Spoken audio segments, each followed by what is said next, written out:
Made an ice cream. It's so cold. Even my brother can't even break it. Like, oh wow, you actually break it. That's unreal ice cream. I made a new ice cream. I call it the Oreo ice cream. I put it.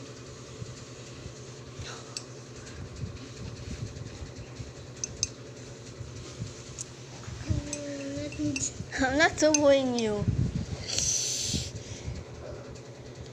Stop being a baby.